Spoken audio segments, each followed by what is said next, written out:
Me in this state, I know it's hard for you to see an alpha dog hobbled. This is kind of like those episodes where right after Tony has his heart attack in The Sopranos, where he's weak, where he beats up that huge guy to prove he's still a man. Yeah, but it like almost kills him. Yeah, that's me podcasting right now. I'm proving that I will not take breaks, but it's killing me inside. I did break for those of you who don't know, it'd be crazy to be like a Patreon subscriber and not have heard by now that I broke my arm. But I'm sure there are plenty of people who just listen to the podcast and aren't plugged in to the day-to-day existence of my life. But I broke my fucking arm days before I was going to film my third special for Netflix. That's the other thing. I don't think we even fucking posted the press release because I broke my arm the day the news came out. We never even I think Netflix announced the deal. I think they did before that. No, it was like right then. It was that day. Oh, was it that day? It was that day or like right before, or it was right when I was traveling. I was like, oh, right. Anyway, it doesn't matter. By the time this episode comes out in a couple of weeks from when we're recording, so we'll figure it out if we've announced it or not. But yeah, I think I can say it's a Netflix special. So days before my Netflix special, I break my arm. And the other thing that a lot of people don't, I think the Netflix special was known, but I was also right after the special, I was supposed to start filming. I'm on Comeback King, a movie with starring Glenn Powell, Judd Apatow, super sick, dream come true. Obviously, I'm a big Apatow guy growing up. His movies really informed the thing, and I've been a Glenn Powell. It's funny because it's one of these times where people might accuse me of sucking his dick now because I'm in a movie with him, but this has been my long held stance. I have said this to you and many of my friends where I'm like, that guy's fucking awesome. He's a star, and I think when he's such an interesting guy where he's trying a bunch of different things. And I think him and Top Gun, I've said it before, I was like, he crushed it to me. He was like, his presence was fucking incredible. Him playing, essentially Val Kilmer 2.0 is the Iceman, essentially. It's how I read it. He crushes that as like the cocky, anyway, whatever. I was pumped. I had to postpone my special. But a movie you can't postpone because a supporting character breaks their arm. So now I'm filming a movie with a broken arm, and as soon as I'm done that, I have to then do the special. So I'm gonna heal. Luckily, the prognosis is good. It's a break, but it will get better within 6 weeks. Everything's going okay. It's the kind of break where you don't put a cast on. You have to keep moving it, which actually is the worst part. Every day I have to do mobility exercises from right now. She told me to do them she said after 3 days start moving your elbow, which is crazy, and it hurts so much. But she said if you don't, this is the kind of break that just you lose mobility. This break heals pretty easily, but where it fucks up is the bone will heal, but it'll take away your mobility. Anyway, boring bullshit. Just wanted to fill you guys in. You should hold it like this so it heals in the microphone position. Oh, smart. So no matter what, you'll always have that that spot. You want to know the first thing I thought when you told me? Please. After I heard how harrowing your voice sounded on the phone. It was like the saddest I've probably ever heard you. I was like sad and just distraught. I was destroyed because I was like, fuck. What am I either lose a bunch of money or put out a shitty version of something I've poured my entire being into for 3 years. And look, I know stand-up's bullshit, but it is art to me, and it literally is my life's. This is my third special, and I really think my best stuff, and I don't want to put out a shitty version of it. So the first couple days, I was so fucking depressed because the fucking Sophie's choice I had to make was, lose a bunch of money and postpone this and figure it. Who knows? Could I even do it in Baltimore? Would we have to figure out some different theater? Would I have to do some? We also had all the set deck. Everything was specific to the lyric. And I was like, fuck, either that or put out a shitty thing. So I wanted to kill myself. But there was, and I want to apologize to everybody. I hate doing that. And I do cancel shows more than most people because I overbook I have this problem where I just overbook. The way I eat is the way I book my tours, where I just I'm like, yeah, I could do that. I could do that. No matter what it does to my health, I just overdo it. I'm just gluttonous with the things I love most Isn't it pathetic that what I love most is fucking low grade takeout and stand up comedy? No. Truly, that's the things that I love more than anything. No, it's awesome. And my family, I guess, whatever. But I knew how crushing it was, which is the reason. I didn't say this to you, but I said to my wife, now would not be a good time to send Stav some medical articles about the effects of GLP-1s on bone density. Oh, no. Are you serious? But hold on. I did do I have a joke about how I've never researched it. I actually did do the research, and that's because people stopped being active, and that's because remember I was lifting the whole time. I have actually been lifting, and people are like, no, you're fat as shit. I know that. I know, in your pieces of shit. But the worst part of this month has been from January because I fucking threw. And by the way, next week on the free episode, we have Joe List and JP McDade. We go over everything in the actual crash and everything in detail. So a crash, I'm really upping what it was, but I don't want to double do it. So wait a week. We'll give you the play-by-play. But we didn't mention this on the other thing. I will say with the accident, immediately I thought my back was fucked up because I had also gotten, the only reason my back doesn't hurt every moment of every day is because I took cortisone shots about in February to the day before my birthday, your birthday, I was taking cortisone shots. February 10th was mine. Wow. And then we started the tour the next day, remember? Yeah. And those shots made me able to walk. And so I was filming I don't want to say what I was filming, but something that was going to require some physicality and doing the special. So I got cortisone shots on Monday and on Tuesday for my back. And on Tuesday, the accident happened. So immediately I was like, fuck. And I felt my back do something weird. And I was like, well, I'm fucked. I'm fucking paralyzed now. Yeah. But obviously I broke my arm and my back seems to be okay. The problem is because of my back, I stopped lifting. And now because of my arm hurts when I move at all, I can't go for long walks. Every walk, literally every step hurts, at least right now. By next week, I think I'll be okay. Yeah. And so I couldn't lift starting in January because I threw my back out. And the last week, I haven't been able to walk really long distances. Just for fear of fucking my arm up and because it just physically hurts every time I take a step. And so now I'm just starting to feel like such a fat piece of shit. I just really need to get this rehab going. I really need to get this because I just feel, and a lot of you are like now, but it's like, well, fuck you. I was making progress. Okay.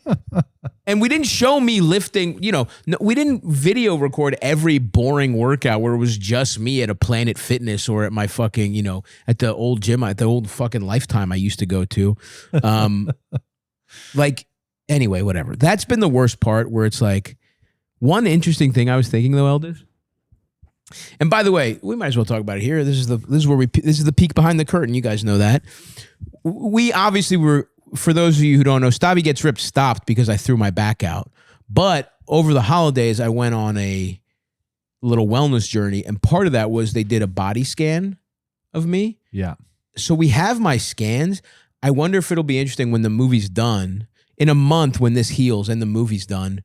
And we start, and like I have to start. Well, fuck. It might have to be when the special's done, right? God damn it. Whatever. In July when the special's done, that'll be almost exactly 6 months to when I threw my back out. It would be really interesting to see how much these two injuries have have fucked up my because this is the only 6 months I've ever been on GLP-1s without lifting weights 2 or 3 times a week minimum. Yeah. And I did that because usually what people do on GLP-1s is they become malnourished because they're like, wow, I don't have to eat. And so their protein goes down. They don't really walk around. You know, they just, I think that's why all those, you know, that was, at least that's what GLP-1 defenders would say, is that if you lift weights and eat enough, and I was eating 200 grams of protein. Like, remember how fucked up, how many protein shakes, I was drinking 3 a day. Yeah. And I was eating. So anyway, the point is, even though we play up a lot of this shit, I really don't think it was the GLP-1s, but who knows? Maybe it was. Maybe, you know, maybe this is what has been my downfall for everything, and everyone's been right, and RFK is right, and I should have been eating lard fried fries instead of taking GLP-1s. You need much more liver to be healthy. I do. Anyway, so that's kind of the cliff notes of the situation, guys. Like I said, we have a great free episode where we kind of detail everything coming next week. But you know, you're the Patriot. You get the first arm brace episode. You get the first broken arm episode. The real ones get the good shit. So, and we're talking to you directly. So, you know, without further ado, why don't we see if we can help some people, Eldis? Let's jump in here. Hertz God, are you there? Yo, Eldis. What's up, dog? What's up, Hertz God? Well, what's up, Stavvy? It's good, man. You know, I saw you recently. Oh, hell yeah, dude. That was good. Thanks for coming. Yeah, man. I was there with my girlfriend then at the time. We broke up pretty soon after that. No. Had nothing to do with you. But there was I do want to say there was a woman with huge boobs in the row in front of me. We were in the late show. So, Nice. you know, hope she's good. Hope, you know, I don't know, you know. I don't know her, just if putting that's that what out you're there. asking. I didn't Well, happen you know. to fuck the lady in front of you. I don't think, anyway. Where was what was the event? Yeah, you said it was like we said it was like a WWE thing because we're all sitting in folding chairs, you know, there That's on the ground right. floor. It was called. I'm You said something about the venue being about the neighborhood being looking like it was kind of catering to the Chinese. Very correct about that. It was a fascinating place. Yeah, I remember that place because it was like a rock venue kind of thing, and there were people at different. Yes. Those were great shows. Thanks for coming. Yeah. We had fun. Yeah. If you're the girl with the giant breast sitting in front of that guy, you know, and we didn't connect that night, but if you'd like to, you know, shoot a DM, we're listening. Appreciate that. Yeah. I'm open. Well, so my thing is, Stavvy, I'll just get into it. I'm driving my car. I've doxed myself, whatever. We can bleep it if you want. Appreciate that. It's Car City. Public transit sucks here. And gas prices, as you know, are on the rise. I've pretty much resented having a car since I got one. I'm just like, I feel like I just have to. Of course. But I'm thinking, I'm 33. I quit drinking. I'm taking a break from weed, and I started really getting fascinated with the idea of getting a motorcycle. Ooh. And I know. Hold on. Can I just say, there needs to be a 90-day moratorium after a breakup where a man is not allowed to even think about buying a motorcycle. Because what you're describing is like the early onset divorced guy behavior. Because this isn't a divorce, it's a breakup. I don't know how serious it was. Was it pretty serious or no? Yeah. So it was, it was a 6 month, and it was. I've still got some work to do. I'm in therapy, but I kind of reflecting on it. I was like, I'm in it. I kind of wanted to have a partner more than I cared about who it was. So we got along. That was good, but it was kind of, wasn't very exciting. But nothing against her or anything. Sure. Yeah. So you're thinking about a motorcycle. Yeah. Well, speaking as a man in his late 30s who just fell off a Lime scooter and broke his arm, I'm gonna say don't do it. Okay. For speaking as a guy who just had a two-wheel motor. Now, is a scooter a motorcycle? No, but it is a two-wheeled, mechanism. I just do think now you've done some research. Isn't the statistics on like motorcycle accidents like really bad? You know, it's bad if it's a lot worse if you're a young person or you're somebody who's not being careful, but also the statistics are honestly, the biggest problem is cars not seeing you and hitting you. Like that well, here's the thing. Hold on. You know you will be on roads with cars, right? Yes, fucking dumbass. I don't care whose fault it is. Yeah. I'm just saying whether you die or not. You're like, but people are saying, going to war, it's actually the bullets that kill you. It's like, okay. so who gives a fuck? It's still you still die. Who fucking cares? Whatever. Fair enough. Yeah. You're talking about like whose fault it is. I'm talking about will you survive or not. Basically, my main question is versus a car. And by the way, when you say it's young people, I think it's a little bit about the recklessness of youth, but it's also being an inexperienced motorcyclist, which I don't know if you've ridden them your whole life or if you no, and I haven't. Okay. I'm not going to buy one. I'm going to take the safety course first, where you get to practice on one and you do a lot of learning and Listen, you can. I think taking the safety course is fine either way. Maybe this is something you need to scratch some weird itch, but I would say do the statistic. Look up the statistics of. In a motorcycle versus like just a good regular car, a RAV4. We're big RAV4 fans here. Statistics of motorcycle versus a RAV4 or whatever, and see. I just think it's the risks of motorcycles aren't worth it as your day-to-day shit, but. I don't think there's anything wrong with being the kind. I think motorcycles are fucking cool, and I don't see anything wrong with.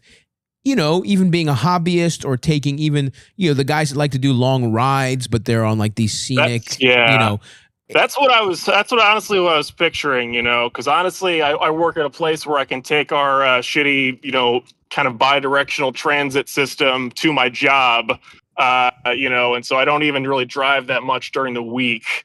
But listen, it'd be nice let me tell you this, get the open roads. Yeah. I would say, you the way you have couched this question is you hate cars, so what so let's switch to motorcycles. That's not really even what you're talking about here, because if you're talking about you're going to be taking first of all, switching to a motorcycle doesn't make it any less of a car city that you live in, right? Of course. And you're saying I can take public transit. That's fine. You're basically saying public transit and a motorcycle together equal a car, and they don't. It's a different thing, look, a motorcycle, I think daily but my point was, I'm not against owning a motorcycle or ever riding one. I just think, I think it's cool to have I see them as a luxury item or like when you have extra income, you become a guy who buys a motorcycle and you ride for leisure, or you do it almost like you just like it as a piece of engineering. I get that more and more. The more I was never a big car guy, motorcycle guy. That's just not the type of stuff I get. But there are people who love cars as they're just marvels of engineering or whatever. And okay, fine. If that's your version of appreciating art, essentially it's someone who thinks art is gay. You're able to talk about silhouettes and no one's going to call you a homo, basically, is part of being a car guy or even a motorcycle guy. To me, so that's my perspective on them is motorcycles, I don't think they should be your fucking day-to-day transit. If you're saying, can I in a non-car city replace my car with a motorcycle and feel good? Can a motorcycle be my daily driver? My answer is probably no. My gut reaction is no for statistical safety reasons. But at the same time, I do plenty of shit that statistically is going to kill me, right? Like I'm a hypocrite in many ways. My diet, the sheer amount of edibles the molecules of THC in my system the last 2 months have been insane. I hear you. I had to put it on pause. I started taking 30 milligrams like there were 10 milligrams. And I was like, no. Yeah, no, it's tough. And I don't want to talk about the milligrams I'm on because I will sound like one of those weird. Remember growing up, there was a weird kid who lied about how much drugs they did? Yes. And it's like, no, you didn't take 40 tabs of acid. We know you didn't do that. When I talk about the amount of edibles that Eldest can ascribe, you've seen me take this amount of it. I'm over 100 a day right now, right? Which is a tough place to be. Beautiful. I love that for you. I don't know how. It's tough. Good man. It's not good. The thing is, it doesn't get me that high. I just am scared of the amount of putting. I'm like, wait, I've been doing this for like so many days in a row that it just can't be good for you. It just can't. Taking anything intoxicating to these levels this many days in a row, there's no way it's positive. I'll put it that way. Right. Maybe it's not negative. But anyway, that's neither here nor there. That my point is, I should ride a motorcycle as little as possible if and when I get one. Is basically what you're saying. Take the safety course. What I'm saying is, take the safety course. You, like I said, this is sort of divorced behavior. You know what I mean? Sure. Where it's like, I did also cut off my. I had a ponytail and got out short haircut recently. You're doing things backwards. You're doing things backwards, dude. Should have kept that ponytail for the motorcycle. Listen, if you're telling me I'll grow a ponytail to ride a motorcycle, and I was like, damn.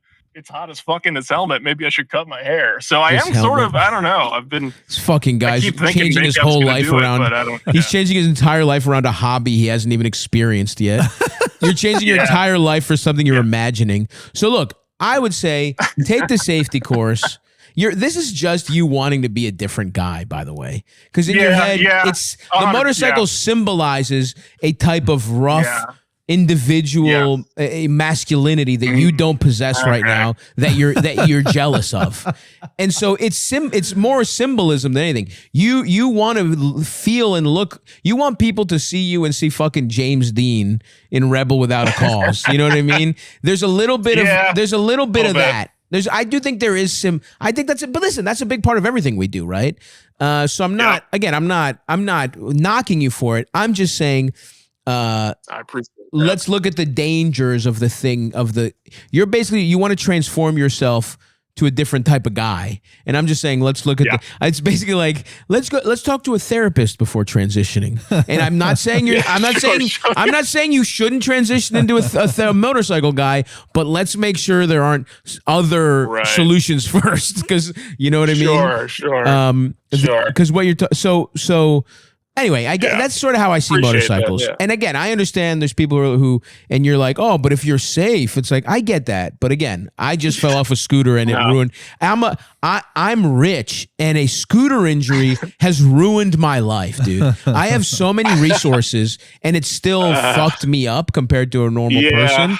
And so I would just say, think about what does your life look like if under no fault of your own, you know, by the way, the roads in St. Louis suck dick. You know what I mean? Like, the roads are bad. You hit a pothole or some fucking asshole in a car, who's the real problem, swerves and hits you.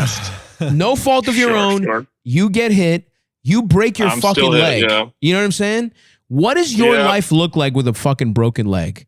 How do you navigate your day-to-day life? Because I can tell you, as a guy with just simply I needed my mom. I was so lucky that I had this happen in Baltimore because I had one of my best friends and my mom. Like, I had my best friend drive me around, help me get to my doctor's appointments. I had to travel from. I had to go to the movie. I had to I couldn't pack a suitcase the first week I broke my arm. I had my mom pack my fucking suitcase like I was a little kid going to a basketball tournament for the weekend. I hear you. So that's I do live alone, so probably wouldn't help. If you actually were married, ironically, or had a greater support system, I'm just saying I can't believe how truly unk mode this advice is. But yeah, I would. Because I've just gone through it, I would say think about that.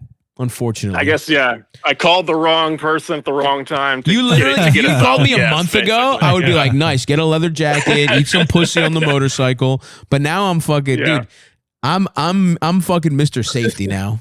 And I'm like, I would just think about it, man. Yeah, I'm here to tell you the exact opposite, Hertz God. There we go. Get on that motorcycle. Get on that leather jacket. look fucking awesome. Of course, you're gonna feel awesome. He gets to do you going to the army. This is you going to the way he covets the symbolism of the motorcycle guy. You covet the symbolism of the army guy. You covet discipline, Elders, because you have none. And this guy wants to be cool, easy rider because he's a fucking dork. Probably he was probably a fantasy dork with a. That is 100%. What kind of ponytail guy were you? Are you into like Magic the Gathering? I did start collecting and then gave up on collecting Pokemon cards. So that probably will just tell you what kind of nerd I was. Failed really Pokemon card. The Pokemon card collector to motorcycle guy pipeline. If this isn't a dork trying to be cool, I don't know what the fuck it is, Eldis. The same way you going to the army is a pussy trying to be tough. This is a dork trying to be cool. I think if you get this motorcycle, you will grow as a person. Okay, there you go. Fine. Two different types of advice. Decide who you want to listen to. That's fine. Right on. I guess, yeah, I appreciate that. That is the beauty of these call-ins. We often give you two. Now, and I really, you guys have both given me a lot to chew on. There you go, brother. And I was drinking an A&W diet root beer, sugar-free when I called you. Shit. Fuck. Shout out to them. You turned me on to that. You just said that and my fucking mouth started watering. Eldis, can you get me one actually now that he said A&W, it? Yeah, I'll grab one. Thanks, man. Hertz got at the very least, shave yourself a goatee and see how you feel. And then shave an awesome goatee, look in the mirror, see how you feel, and that's your answer. Listen, right there. No. Here's what you do. You either buy or rent a leather jacket, shave a goatee into your face, take the safety course. While you're taking the safety course, wear the leather jacket to bars with your goatee and your new short hair. See if doing that for 1 week scratches the itch. And you're like, that was fun. I LARPed as a fucking motorcycle guy for a week, and I got out of my system. Crack it for me.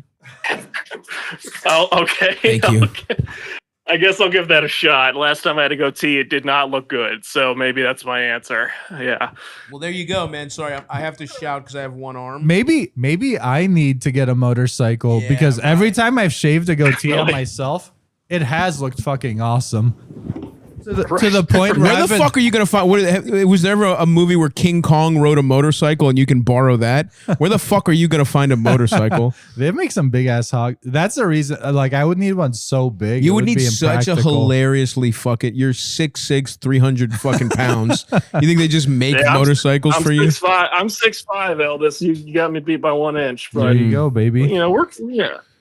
Well, that's even more hilarious. You're fucking 6'5" and you need a motorcycle to feel cool. God, I'm talking to two fucking tall losers right now, dude. You guys fucking stink, both of you. Don't listen to you. You know what? Fuck you and Eldis. I don't care what you fucking do on your motorcycle. Let's offline. Send me some motorcycles you're considering. I'm kind of curious. You and Eldis are going to start our tall motorcyclists. I'm talking to the future admins of our tall motorcycle riders. Tall bikers, dude. Well, you guys will workshop the name. Yeah. So anyway, good luck, buddy. We're rooting for you.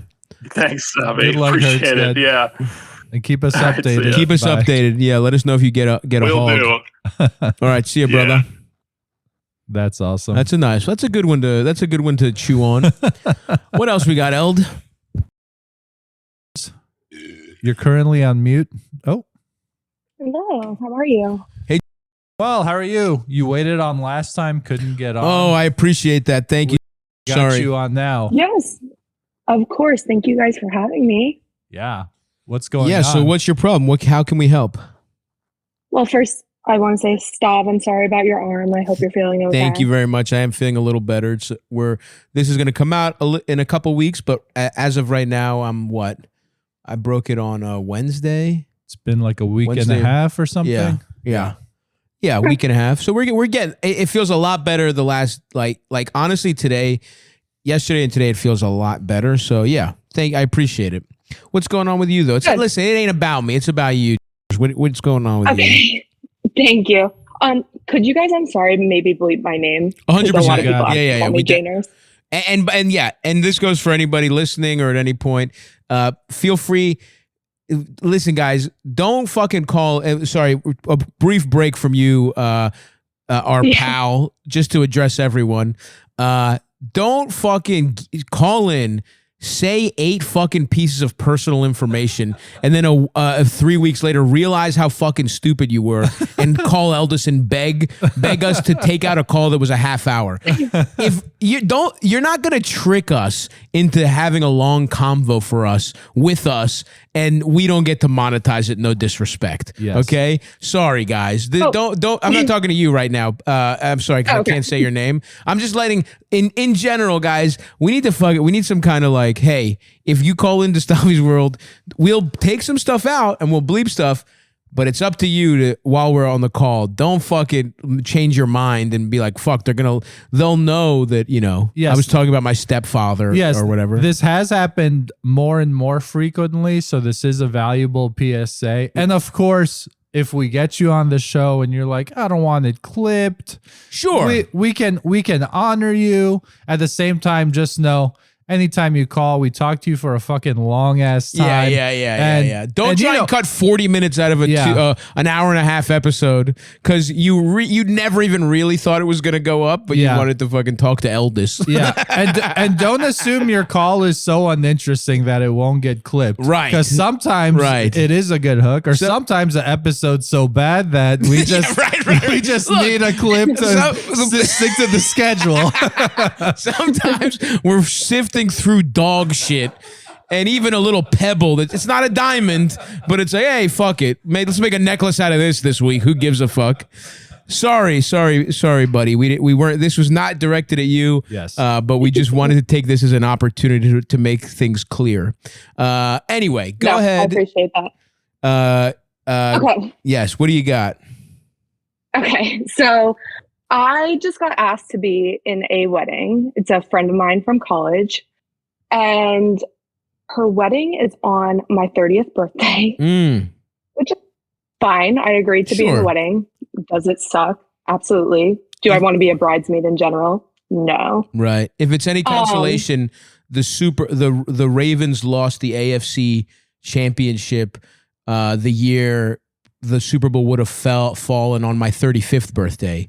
So I know it's not quite the same thing, but I know what that's like to have a landmark birthday stolen from you by, in your case, a happy moment. In my case, great tragedy. But yes, I have a February birthday as well. And I guess this is kind of doxing myself, but you can keep this in.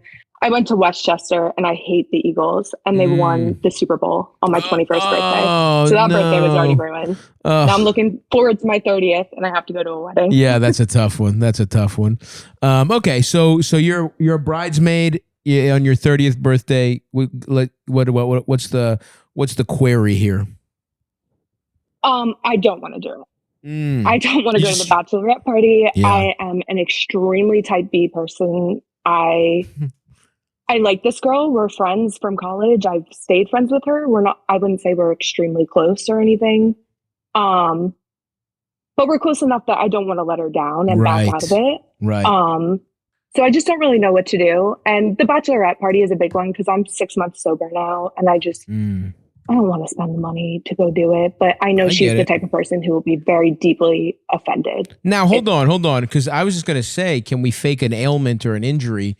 But 6 months sober, you can say, I love you so much, and I'm going to have so much fun at this bachelorette party that it is too trying for my new sobriety. I think that's actually kind of valid for real, because I do think that's a valid thing to say. Now, it doesn't get you out of the wedding, right?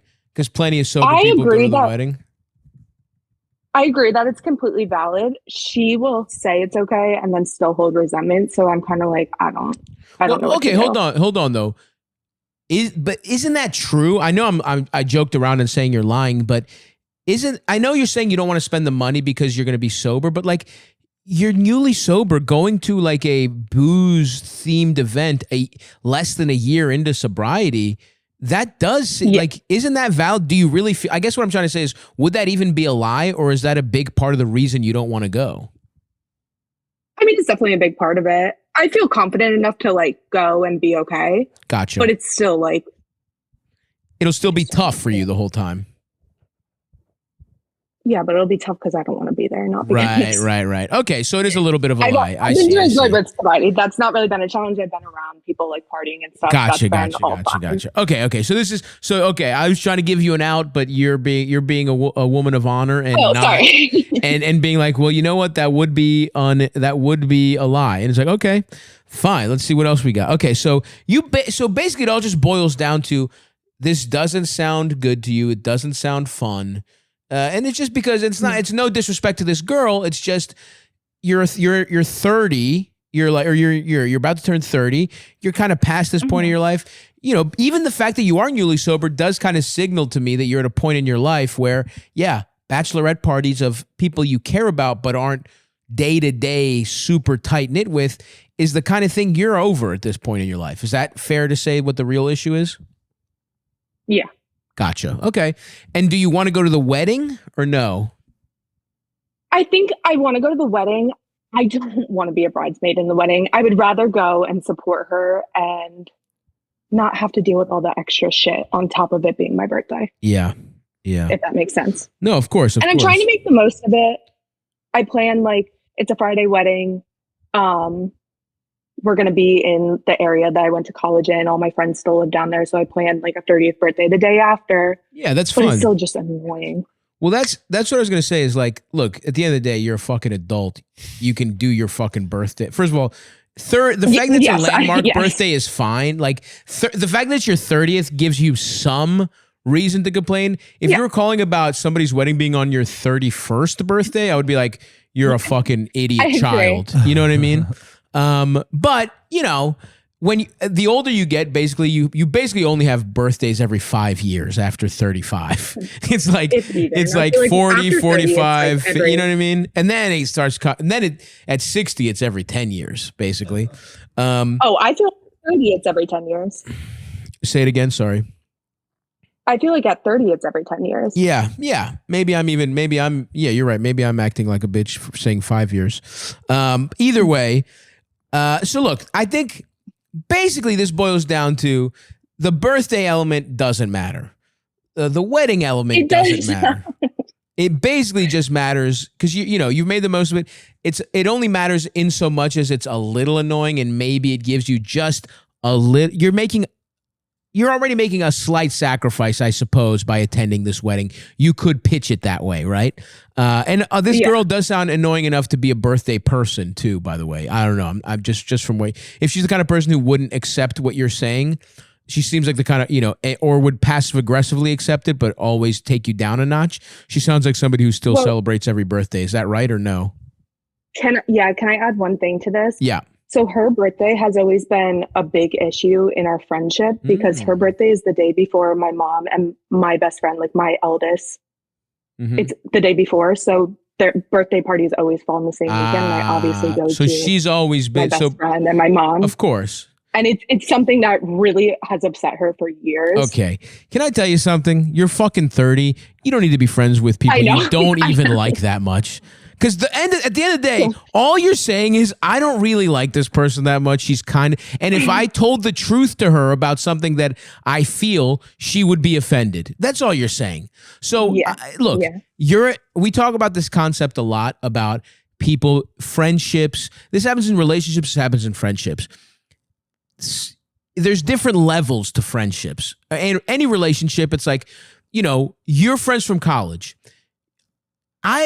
People are friends with people they will grow to despise 10 years later in college, because all you have a college friend is arguably the lowest level of friend possible, because even elementary school and middle school and high school, you're making friends based on, honestly, personality and vibe when you're a kid, way more than in college. Because in college, being a friend means we were assigned the same dorm, or we happened to go to the same frat party, or it's like or we bought weed from the same guy.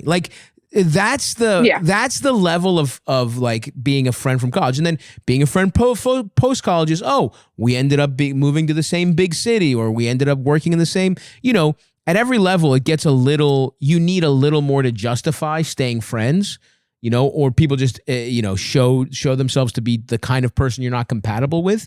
And I think it's possible that you and this person are just at a crossroads for your relationship is about to get downgraded because you've just decided it is more important to me to have a non-annoying weekend than to go to this girl's bachelorette party. And you know what? That's fine. It just means you don't like her that much.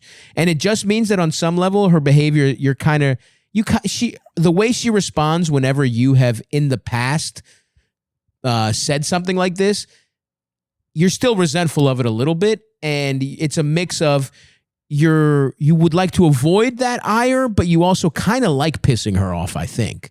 That's kind of the vibe I'm getting. Maybe, yeah. Am I right here? Am I really nailing this relationship? I think kind of. Yeah, I think she's someone that I've kept in my life because I like her enough, but it's not. Yeah. To her, it's like a lot more than that. So there's an asymmetrical friendship, which happens all the time in college. It's that like meme of like, we're best friends. It's like, I'm your best friend, but remember, like, what the fuck am I talking about? You know what I'm talking about? There's like, is it like a TikTok sound that people do shit?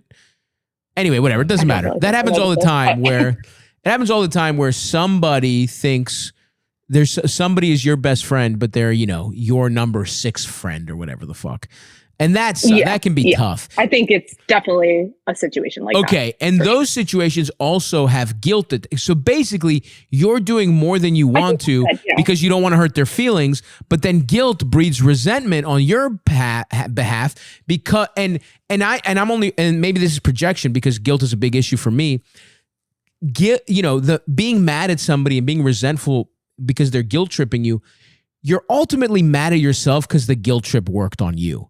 And you're mad at yourself, and so you would love to take it out on them, and the way you do that is with quiet resentment. And I think the best thing you can do is just behave the way you want to. Maybe you won't be as close, but now you won't have the weird resentment towards this person, and maybe they'll have to realize, hey, I like her.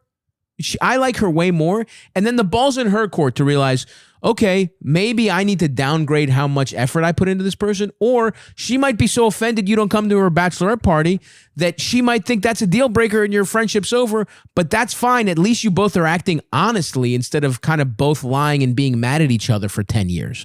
So there's a world where this person calls in and is like, hey, my friend from college who I love, she's kind of like, she never comes to my birthday party. She always makes an excuse and says it's somebody else's birthday. You know what I mean? And I wanted her to be, but I know, I'm just saying this is what she wouldn't give us this context, right? She would just call in and be like, she never comes to my birthday party. I am honoring her. That's another thing. The chasm between how much somebody thinks you're going to be honored by being a bridesmaid or a groomsman and how actually annoying it is to do that is so wide. So I literally, through this process, I have a bunch of sisters. I was like, if I don't even need to be a part of you guys' wedding. This is too much already. So honestly, I think you're both just due for a reality check on this friendship. And I think 10 years out of college, approximately, give or take, is about or 8 years, whatever. This is about the time this happens. This reevaluation. It might even be a little on the later side, but this is when it happens. You know what I mean? So I think that's the reality of it. Is like you just have to be honest, and you can sugarcoat it a little bit. You can say, you can throw in the sobriety, you can throw in whatever, but you can just be like, I'm so honored that you would think of me. I just have a lot, it's just a lot. I just don't have the money. Because that's the other thing. It's a money issue. It's fucking expensive. I just don't have the time or the money off work. You could say it's busy at work. I don't fucking know if that's true or not.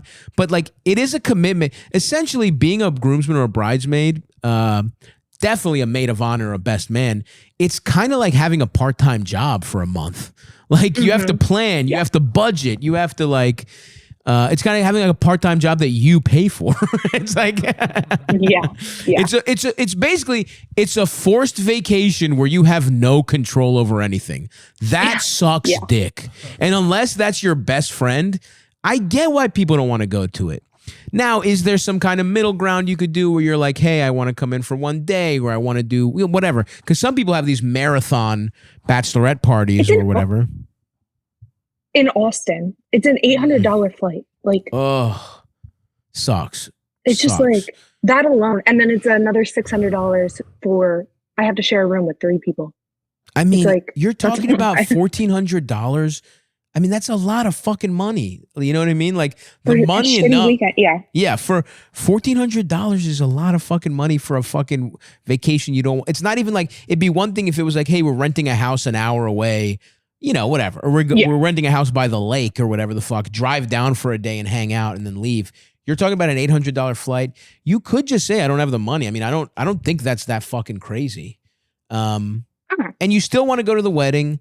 I think, look, at the end of the day, this turns into the question, the solution for 90% of these problems, which is communicate this to the person, you know? But what it is you have to say is because you have to talk it out because you're afraid of something, and these conversations help us figure out what the fear is. And I think for you, what you're afraid of is kind of drawing your friend's ire, but more, I think it's that you don't want to upset her, and you just, at some point, there was some point in this relationship where you needed to make it clear, you needed to make it more clear that you don't like this person like this much. 6 or 7 years ago. Yeah, exactly. And you didn't do that, and you've been paying for that mistake ever since. But the old adage, the best time to plant a tree was 20 years ago. The second best time is today. That's what this is. The best time to tell this girl she's a little more annoying than you're letting on was 7 years ago. The second best time is, tomorrow or later this afternoon. Yeah. But I think this is a common, I do think this is a common thing. And I think like this happens a lot where you're just realizing this friendship is not worth, and look, she's going to hear your friendship is not worth $2,000 to me. And if she gets offended by that, that's not your problem. You're being honest. And by the way, if somebody can't afford $2,000, that's like, I wouldn't want them being mad or like or wanting to maximize the value. I wouldn't want my dearest friends celebrating me and it causing financial hardship for them. You know what I mean? Like I would figure something out, especially right now, the world's all fucked. It's like things are so fucking expensive. I think you're fine. And I think the cost is a bit, but weddings in general have gotten out of fucking, the whole industry has gotten out of control where it's like how much a wedding, it used to just be a wedding was straight up, you go to a church and go to and have a dinner and party afterwards at a fucking restaurant. Yeah. And a bachelor or bachelorette party used to be you and your friends went out drinking one night and had a good ass time for old time's sake. And now it's become every wedding is fucking $80,000 and a bachelor party is fucking, a 6-day golfing trip in fucking Orlando. Like there were people that went to like, I don't know. I was listening to was it Pardon My Take where they were describing a bachelor party where they like went to 3 different, I think Hank from I'm channeling a weird memory from fucking listening to a podcast 3 months ago, but I think somebody went to a bachelor party where it was like 3 different sporting events in 3 different cities. They went to like to me, I'm like, that's fucking crazy. That's crazy. That's like, isn't that what you should be doing on your hunt? Shouldn't those kinds of experiences be what you should be doing with your wife? Shouldn't you be doing like once in a lifetime stuff? It's like you and your boys can't just play paintball and do fucking mushrooms at the beach or some shit. Like, anyway, sorry, that's I went on 2 rants during your call. One was a housekeeping. Don't ask us to cut stuff. Just don't call in. And the second one was, but the wedding industry has gotten out of control. And by the way, do call in. We do want to talk to everybody, but just be mindful of not divulging too much information. Keeping it general, I suppose. Anyway, so yeah, I think that's my advice. Yeah, I agree, and I appreciate that.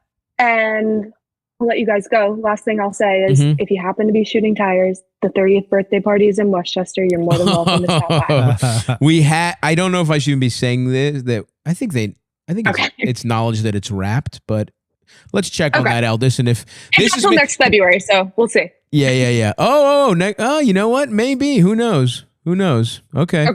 All right. Well, I'll take you up on that. If we happen to be. Right. Wow. Hold on. That's fucking. Anyway. Oh, you mean the wedding? Yes, not the party. Yeah, the party's in a completely different place. Anyway. Yes. Okay. Well, thank you. I'll pack a tuxedo just in case. Good luck. Good luck. You're going to wear a tuxedo to the birthday party? Yeah, I am. Yeah. Well, I'm going to crash the look, I'm coming to both. I'm coming to the wedding and the birthday. I need a wedding date. I'm going to make a weekend out of it. All right, see? Now you're not poo-pooing the tuxedo anymore. All right. Yeah. Well, we'll let you know. I'll have my social secretary reach out and see if I'm available that weekend. But good luck. Good. Good luck. We're rooting for you, and I think this is a very relatable call that a lot of people are going through at this stage of life. And we'll talk to you next time. All right. Thank you, guys. Have a good one. Bye. How many have you been asked to do? Luckily, respect to you for being a fucking fighting against the marriage industrial complex and having a small wedding. I mean, we still should do something for you. It's over, man. I know. It's like our whole lives are a bachelor party. If we're being honest, the tour is one long bachelor party. Yeah. I get to do my favorite thing in the world to do every night. Yeah. And I get to eat whatever I want with my friends and watch movies. Like our lives are bachelor parties. You're right. I know. It didn't even occur to me to do a bachelor party. My brother's bachelor party was fun. That was fun. We were in New York. That was fun. Yeah. But I mean, it's like you. Who else? I feel like all my closest friends. Have you done many bachelor parties? Not really. Yeah, I did do one that was in Montana. That was really fucking annoying to, just work up the courage to get that ticket and go to. I was like, why the fuck are we going out here? But it was pretty fucking. But once sick. You get there, it's fun. Yeah. I mean, look, that happens also a lot too. Yeah. I think with our caller, it was just it's just like, let's be honest, she didn't like them. Yeah. That's what it comes, or doesn't like them that much. Yeah. It's okay to feel that way. We have plenty. I mean, every year we bleed 20% of our college friends. The straight George he stuck around. I feel like you pick up your people and they stay in your life, and everybody else, it's fun to see them, but if you're struggling financially, you don't have to spend $2,000 to fucking waste a weekend. It's tough. I guess I'm you could kind of do your birthday whenever. That's not a big deal, even if it's your 30th. And it's like, those moments are important to go to, but it's hard, especially because around 30, that's when you could have 4 fucking weddings a year. Yeah, and exactly. It's this is too fucking much. By the time, when she was fucking drunk as shit, she might have been like, nice, let's get fucked up, Right. But it's like, that you got married when all your friends are 30. It's like they don't want to party as much as they did when they were 24 or 25. Yeah. But anyway, whatever. What else we got? Let's go to Steezy Gordita Crunch. Are you there? Stavvy, Eldis, what's going on? What up, Steezy? What's going on, man? Hanging out, watching some baseball, hoping to get some good advice from you guys. Okay. All right. Yeah. Here we are. What do you got for us? Yeah, so it was actually all pretty timely, but yesterday I've been hanging out with this girl for probably about a month and a half, 2 months. And yesterday we're hanging out at my place. Everything's going fine. Got some sushi, just hanging out. And then she hits me with, what's this? And I turn around and she has a black bra in her hand. And I had no idea it was there. And I was just kind of caught really off guard. Yeah, that's a tough one. So I guess I'm just trying to figure out how to I'm actually going to talk to her after this, but I guess how to address this after this. I mean, this man scheduled the fucking call. He was like, let me I guess gotta do something real fast. On the Patreon notification, he's like, actually, can we talk at 5? Well, he was like, I was in the waiting room, and like she was like, can you call me? I'm like, give me like 30 45 minutes. So, I'm gonna keep your guys take first. Hell yes, dude. This is actually awesome. Okay, so let me ask you this: how the fuck? Yeah, because it's not a hair tie, it's not an eyelash, it's not even a fucking condom. It's like an entire bra, you motherfucker. Where was it? I know it looks really, really bad. But so I have a dining room table, and I have these black chairs, and it's a black bra, and it's like in this chair I never sit in. I mean, so for some more context, I was seeing someone like right before her, but it was just all casual and never really talked about anything.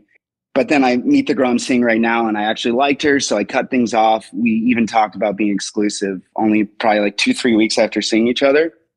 So like, I mean, I'm being 100% honest with you guys. So wait, if you're being honest, that is really what happened. Wait. Just, why the fuck has I'm at a loss? And you already said so.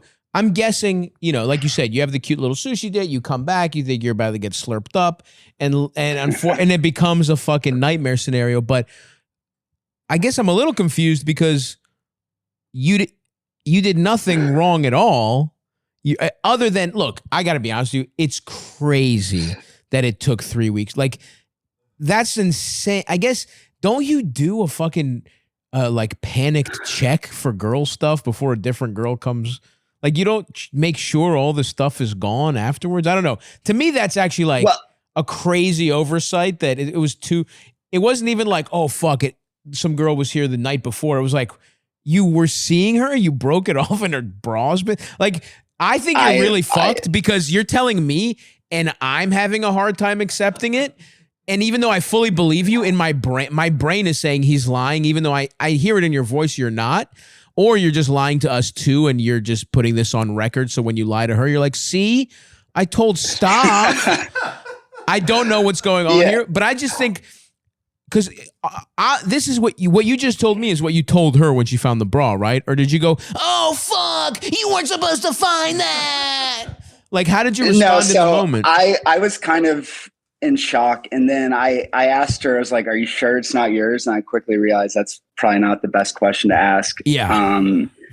But then, I mean, eventually, like, she knew I was seeing some before her. And then I was just straight up with her and told her like the exact timeline. And there was nothing like fishy there. I mean, it was kind of close back to back. But like, I told her, it's like, but it just looks so bad. The fact that that bra's been just sitting there for 2 months, and I haven't known about it. But she's even been here. Like, this was like her 4th time coming here. So it's like, I didn't really have that. Your biggest sin is panicked about anything. Yeah, your biggest sin is just being fucking dirty. This fucking guy never even tidied up his fucking dining room in 4 months or whatever, 4 weeks or whatever the fuck. So so you did tell her that, and what was her attitude after that? She's obviously upset. She's like, did she leave? Like, I'm sorry, did she leave right after? What happened with the hang after that? Did it completely fuck the whole vibe? Yeah, it was like 11 at night, and like she just said she felt uncomfortable and weird about things, and that she was going to go. And I was like, yeah, I kind of get that. No, like, just that's totally fair. You're ready to talk. That's totally fair, because she's in the like wind down. You know, after a date like that with somebody you've recently seen, you're just like, okay, nice, we're gonna go fucking go to sleep. You're not ready for a new thing. You're not ready to go through a new thing. So I get it, and look, hopefully this call is just, she's worked through this, and she's been like, she's basically, there's nothing for you to do, because you're telling the truth. You're like, look, my fucking, I'm just honestly fucking dirty, or like, I need to pick up more. Like, I'm honestly embarrassed. This is a problem because I'm not sneaking around. I really am into you. You know, you can even be like, look, like I was dating casually, but I feel something for you, and I don't want to do that. That's why I wanted. Who brought it up, you or her, to go exclusive? Well, yeah. So I kind of ended up I brought it up, but I could tell she was like on board. So I wasn't really hesitant about I'm it. just listen. I'm your lawyer here. It's not about the facts. I'm building your case. Because if you brought it up, if you brought it up, you can be like, look, I'm into you. I'm the one who brought up wanting to be together. You haven't seen any other signs. I told you exactly what happened. This is the timeline. I get it if you want to put me on like a little, if I'm on thin ice for a little bit, I get that. But this is, it would be heartbreaking for this to be the reason we don't see each other, because I didn't do anything wrong. I hope you can trust me. I care about you. Look, at the end of the day, if you don't believe me, I understand that. But if you believe this and you're allowing this, I don't think, if you don't believe me, that makes me sad, and I wish we had built enough trust where you would trust me on this, because I'm telling you I did nothing wrong. But ultimately, there's nothing I can do about that.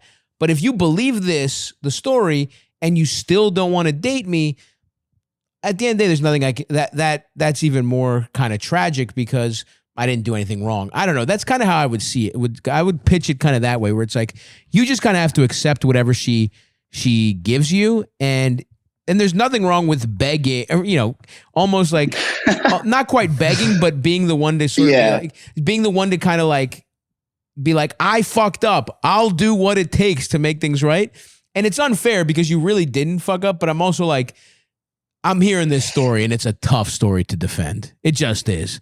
It's like, it's the girl I was seeing that bra you found, even though you've been at my house 3 times. It's the girl I was seeing, and then you look at your watch, 2 days before I met you. It's just like, sounds fake, so you're going to have to overdo it.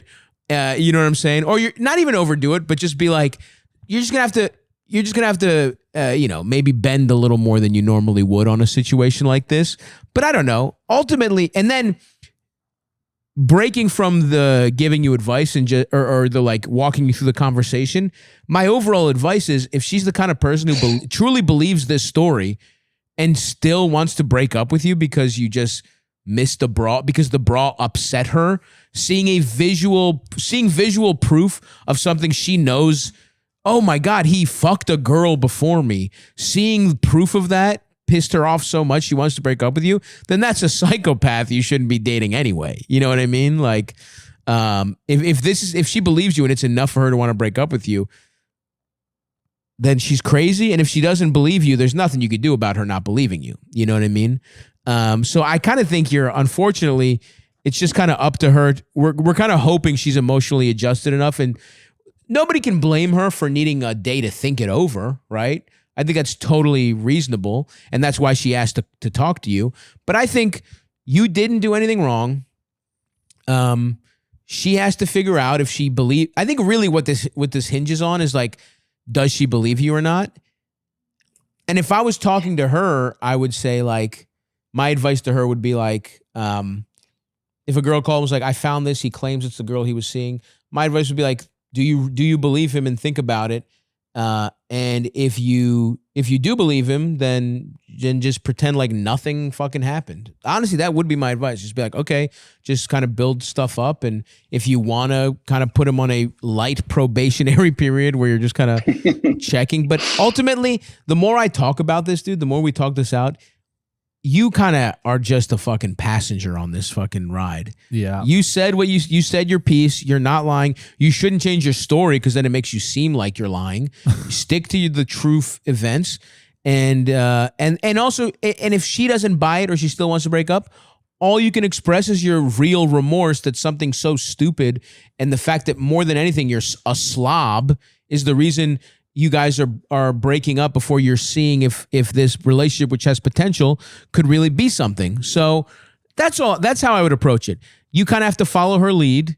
And if she's just like, I don't believe you, or like, well, that's a real shame. I really care about you. I promise you this wasn't it. And, if you change your mind, hit me up. But, this would be a real shame if we lost this relationship because I'm a fucking somebody who just doesn't pay attention to, his apartment or whatever the fuck, But yeah, dude, unfortunately, you're just kind of fucked, and it sucks. And this will be a lesson for you to pick up after yourself more. You're going to learn it. You learned it the hard way. Yeah, for sure. I mean, if roles were reversed, I don't know how I'd feel. So I definitely can't fault her if she ends it. I mean, it's only 2 months, so it's not the end of the world. But yeah, that's kind of what I was thinking too. It just sucks, dude. I feel can only say my piece and then see what happens. That's a good thing to keep in mind too, because like, yes, it's everything you're saying, Stav, is like very reasonable. But like, if it happened to you, you'd be annoyed at the very least. Oh, at the very least. Like, you know, it wouldn't feel bad even if you know, like, well, it's no one's fault. She wasn't wrong for like, you know, dating some other guy. But the real thing I would feel if I was like, let's say, I don't know, I found her ex-boyfriend shirt or whatever the fuck. Yeah. Or even, you know, just a hookup shirt. It's like, the fuck? You still got like, you wanted to go like official with me, but you didn't like check and see if like if a girl found like an old hookup's like fucking like, you know, thong or some shit, like you didn't care enough to make sure like that. The only thing you kind of are at fault for is that you didn't think for 1 second like, fuck, is any of that girl still? Let me just double check real fast. And again, that's just being a not very thoughtful youth, right? We've all been there. Yeah. But that's not in my opinion. This is a misdemeanor. You've committed a crime, but you committed a misdemeanor. This is not a relationship ending felony in my eyes. But again, you even said it yourself, and we've all said it. If the roles were reversed, all of us would be like, "What the fuck? The fuck are you talking about?" Yeah. And that's why I'm saying, you know, you can accept a little more like guff, even though you technically didn't do anything that wrong. If she's got a little bit of an attitude, you can let it slide for a week or two is basically what I'm saying. Yeah, I definitely agree. I can't even claim youth though. I'm 31. So that doesn't help. Wow, you're fucking stupid, man. Yeah, but dumb as fuck. You're dirty and stupid. Yeah. No, what's up? I said you're dirty and stupid. Yeah, you know, I don't have a defense for that at this time. So, hey, man, we've all been there. You could argue me and I still am. I just have a lady clean my apartment every 2 weeks now. Fair. Well, yeah, no, I maybe that's the answer. Every time you get a new girlfriend, spring for one professional cleaning because you're not attention to detail oriented enough. Before you pop the big question, yeah, before you're like, let's go official. Get a cleaning lady in there, man. Yeah, I think I might just do that. You know, what's the harm? So, all right, brother. Well, hey, listen. Good luck, and let us know how it goes. Actually, this might be cool. This might be a good like on the next live call because this is all happening so fresh. Yeah, call us back. We'll let you know on the next live call because we'll probably do another one in about a month. We'd love to know how the dust has settled. Okay, cool. Yeah, I'll definitely fill you guys in. So, all right, dude. Take it easy. Good luck. Good luck. Appreciate it, boys. Bye. Thank you, guys. Later. Bye. Man, just look her in the eyes. Stick to your story. Yeah. Don't get nervous. Tough one. Yeah, exactly. Don't get nervous. Don't seem like you're lying. Yeah. Okay, what else we got, LD? Let's talk to Blackhawk. Blackhawk, are you there? Yo, L, stop. How you guys doing? What's up? What's going on, dude? It's good, bro. So, you know, big fan. It's crazy that we're up here. But I just wanted to get a little bit of advice from you guys about a situation we're in. Please.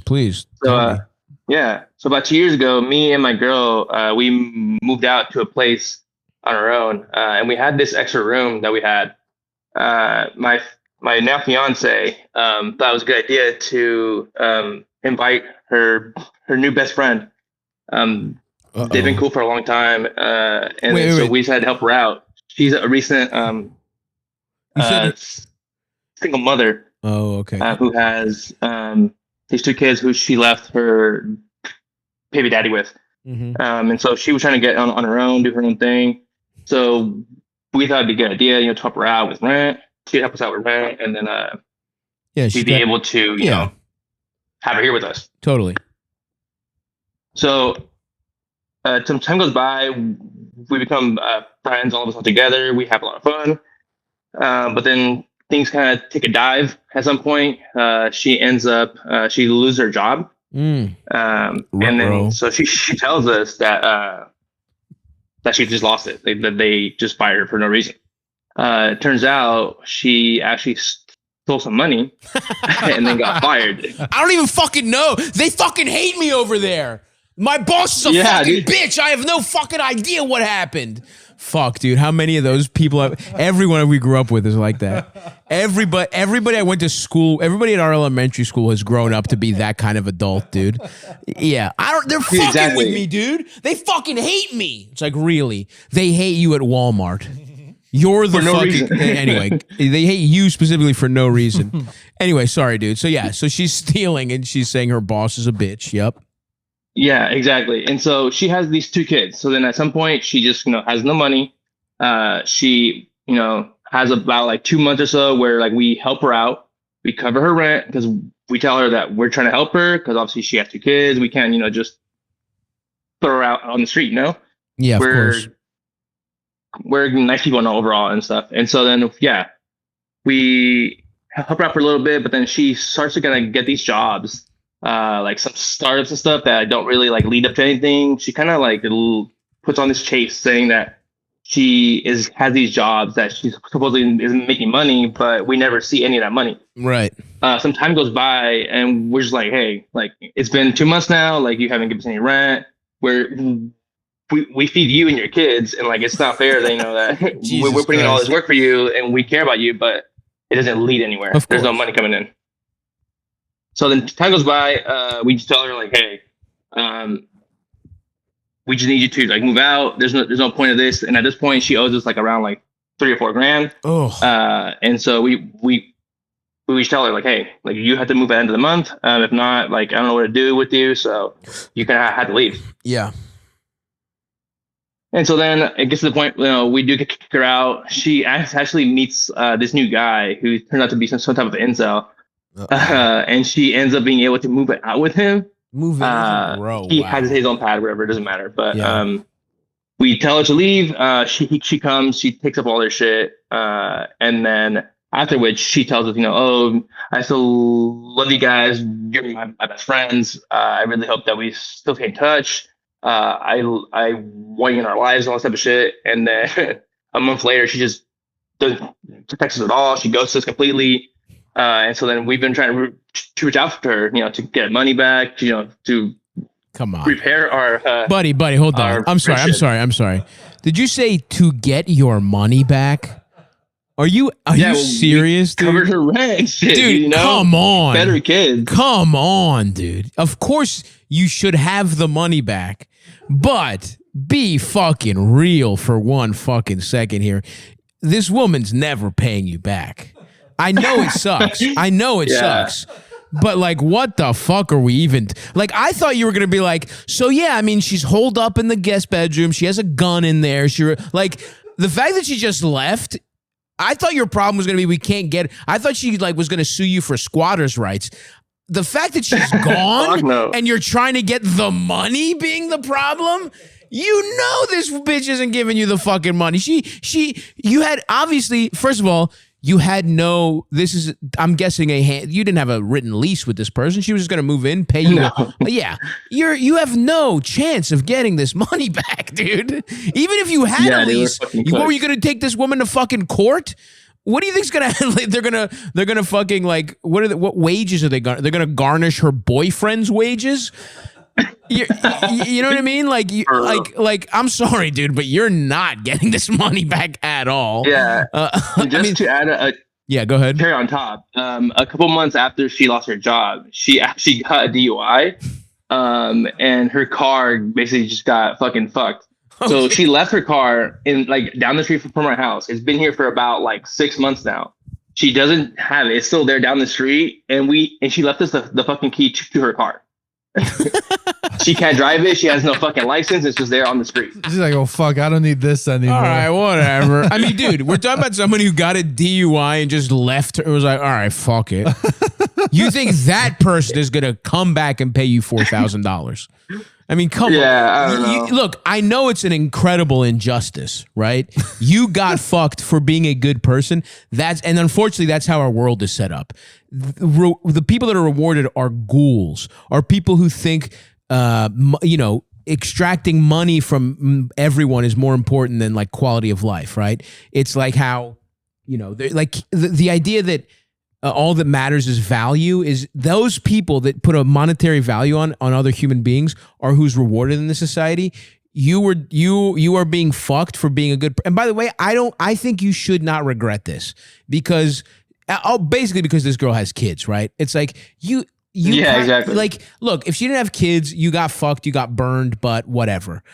You were helped. Like this $4,000 sucks, but it's the old Bronx Tale thing where it's like if somebody owes you money, like some guy is where it's like he was chasing down some guy for $50, and then Chaz Palminteri is like, don't do that. It just cost you $50 to get a nuisance out of your life. Basically, it cost you $4,000 to get a nuisance out of your life, and that's a lot of money right now. I get that. That sucks, but there's just no. I just don't see a way where you're like, where there's no like you don't even know where she is, do you? I mean, I know that she lives with her new boyfriend. They're in the same area, just a town away. So we do know where she lives, but there's not really any hope of us getting any money back or trying to confront them or some shit. I think the way you handle this, unfortunately, is you don't reach it. If she ghosted you because she knows she's not going to give you the money. If you want to, you can send her like a written letter. Like, that's the other thing. I don't really know how to go about this. You could, in theory, talk to a lawyer, but then you get to the point where it's like, if she owes you $4,000 and you end up spending like, I don't know, at least $1,000 over a course of something for lawyer stuff, it's like, is it even really worth it? You know what I mean? Like, and not to mention the time and energy you're putting into it. Is it worth it? And again, if there was maybe a chance of getting the money, I'd say, okay, maybe. But when you're certain, dude, I just don't see a path to getting it.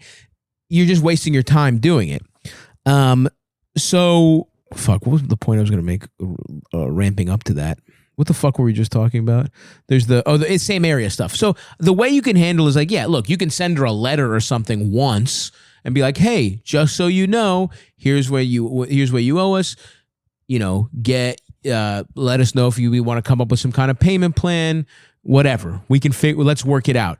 You can send that so you have it on the record or some shit. Like you could send her an email or something.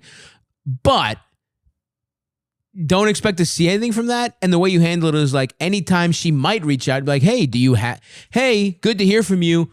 Real quick though, do you have my $4,000? And I guarantee you she'll never. Yeah. I mean, that's the way you handle this person is like, if you feel the need and desire to send that email, letter, whatever, and then bring it up every time she asks you for something. And if she never asks you for something, then you just paid 6 months rent, 6 months of her rent to just never speak to her again. That's what this comes down to, unfortunately. But that sucks, and I'm sorry that happened to you guys. Yeah, dude. You're good guys. It's pretty tough. I mean, she has reached out to my girl recently. But it's just kind of to like try to be friends again with her, but she doesn't acknowledge the money whatsoever. She's just gonna like, hey, can you watch my kids this Friday? And so it just kind of like, what's the point? Well, dude, that's the thing. Unfortunately, this isn't your place. It's your girl, because your girl's her friend, right? Like your fiance, she used to be her best friend. Yeah, your fiance is the one who we were all hella close. Yeah, but look, at the end of the day, I know you became friends as she was living there. Obviously, you're going to become close to somebody, who you supported, whatever. Ultimately, your girl has to message this to her, because this girl's not going to reach out to you, really. You know what I'm saying? Not. Like, so, and your fiance has to decide if she wants to do that. I assume she does. I assume she's pretty mad at her friend for doing you guys like this. Yeah, exactly. So I think just, relay this information to like the next time this person reaches out, be like, hey, good to hear from you. Hey, oh, by the way, we were just doing that. Like, what you guys told her how much she owes you, right? Does she have a number? Was there an official conversation ever?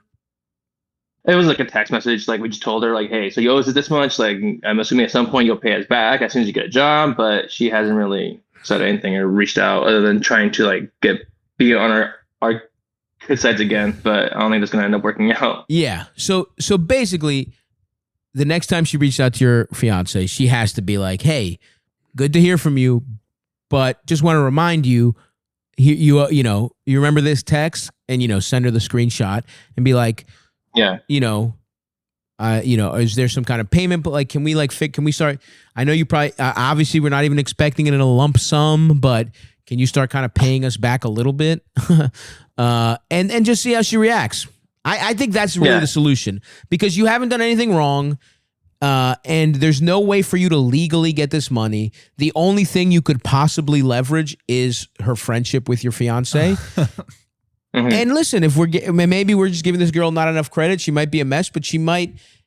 Now look, she's kind of a scumbag for not offering it, but there's level of scumbag. There's the kind of scumbag where if they're pressed on it and they have any pride, and your fiance does matter to her, right? Because there's a world where this woman thinks like, hey, they're doing okay. They're stable. They're not a chaotic single mother with 2 kids. I need the money more than them. They're probably happy to give it to me. They probably wanted to give me the money in a way that wouldn't make me feel bad, so they disguised it as a loan. Of course, they weren't expecting me to pay them back. She might be so delusional that she thinks that. And when your fiance just reiterates that this money is important to her, and she's willing to work with her friend, but over time she does have to pay it back if she does want to continue this relationship, then I'll say 4% chance that works.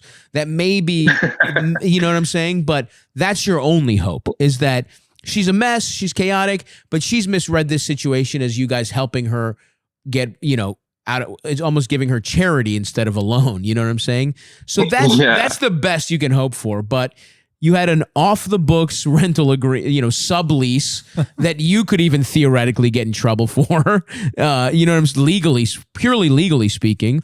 So there's no way to, and also this person is not the kind of person that, promptly pays their financial obligations. So you're probably fucked. If you're fucked, feel good about yourselves for supporting these kids when they were going through a time of turmoil. And if you're not fucked, then hey, this is an annoying but ultimately happy ending. And I'm rooting for her. I hope she gets her shit together and gets a job and pays you guys back, and everything goes back to normal. But I'm not a fucking baby that doesn't know how the world works, so I'm not betting on that to happen. But good luck. If by some miracle you do get the money back, please call us and let us know what happened. All right, Stav, I will, bro. But thank you guys. I'm a huge fan. Hope you guys come out to California soon. We are because I broke my arm and I had to postpone the special. We're trying to work on a West Coast swing right now for like for like late June, right before I film the special. Fire. So we might be coming to we'll probably at least hit LA and probably somewhere in the Bay Area. I'm not sure where. At a minimum, and then hopefully some of the Pacific Northwest and maybe the desert. Who knows? But all right, brother. Well, good luck, and like I said, update us if anything changes. Of course, man. Thank you. Appreciate you guys. See you, dude. Yeah, some tells me paying them back ain't at the top of her priorities list. Fuck no, dude. Though I dealt with this one time. I think I've talked about it before, but when I lived in Bushwick, I had like 3 roommates, and it was just something. The landlord was being a dick. No one got their security deposit back. One of the kids like ended up owing us like each a share of like the security deposit, and it literally took me like 4 or 5 months of like borderline cyberbullying. Like I remember that, texting him once a week. Then eventually I started doing it every day, and it's like every day's awesome. And it's like.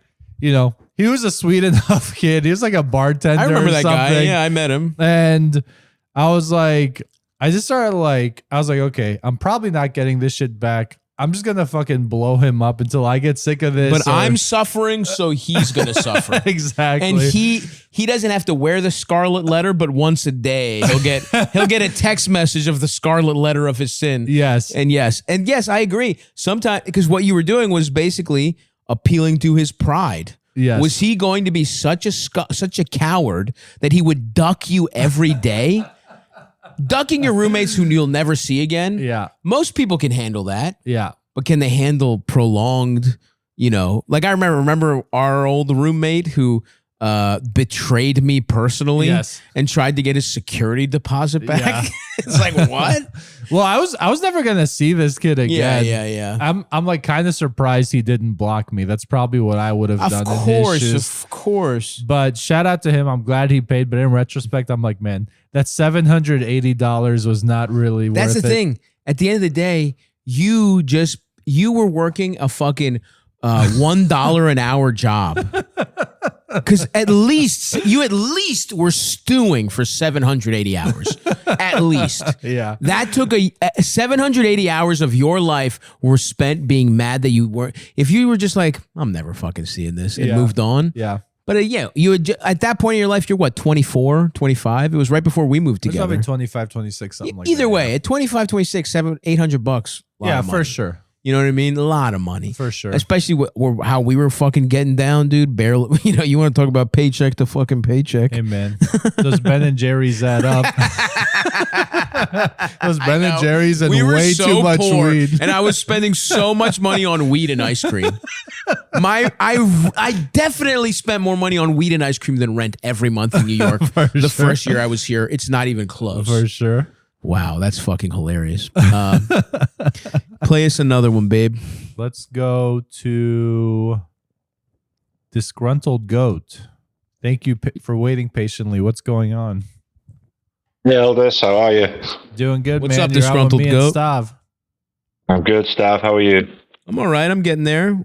What's your query, my friend? How can we help you? So last year, I kind of fell into this ridiculous on and off again relationship with a woman who'd been my best friend for 5 years. Prior to that. Okay. This isn't actually the question though, because that was your toxic situationship video helped clear that query up for me. The whole time we were together, her ex just would not leave me or her alone. Oh wow! So I'm talking stalking. I'm talking like harassment, and I'm talking in one case like sexual assault. Whoa! He's as you can tell, I'm one of your European listeners, and I live in quite a small city. Right. This guy's kind of a famous artist locally. Oh wow! And kind of a monster, low key. So, I'm not somebody who holds on to anger a lot, but like 5 months after all this ended, I cannot let go of how angry I am with that guy and how much I hate him. I get it. And I don't know how to do that. This is hard because we actually just had a call. Not, it's not the same thing, but we just had a call about somebody who was owed money. And our advice to him was just, hey man, let it go. It's not worth the money. But this is where I turn my brain off and I'm like, you need to fuck this guy up. And maybe that's not the answer. And ultimately it's probably not, right? It probably makes your life way harder and it only but sometimes when people are like violence isn't the answer, I'm like, I don't know. I really think I'd feel better if I just fuck this guy up. Sometimes I feel that way. But now that's my knee-jerk reaction. And again, I'm speaking as a guy. Now, ever since I broke my arm and threw my back out, I realized like, oh, fuck, like right now, I would get the fucking shit kicked out of me. And then I was like, well, wait, does it make sense to be a fucking adult getting in fights anyway? And I'm like, probably not. So after a brief stuff is this guy is like, I've had death threats on my voicemail from this guy. Oh, wow. I've had like, so he's a lunatic. Show up outside my apartment yelling in the street drunk at 3 o'clock in the morning, that kind of lunatic. Right. And the worst of it is she went back to him and that was how it ended. What happened? She went back to this guy. She went back to him. How long were you dating her? Oh. 9 months, and it was my best friend for like 5 years before that. Dude, she went back to him? Okay, yeah, man. Her going back to him, now I'm at, fuck these people, man.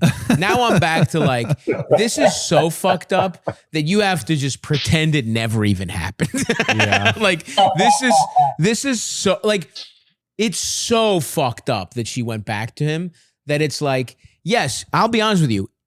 of course you'll just stew on this forever. Of course. If you put this in your brain at all, it's going to destroy you because you completely got fucked here, dude. You had to put up with, this guy was not, this woman introduced a fucking lunatic into your life. She was your best friend. You're close to her. You think like, oh, this is awesome. I went from my best friend, me and my best friend are now together. You probably thought like, I'm fucking going to marry this woman. Like you were ready to go.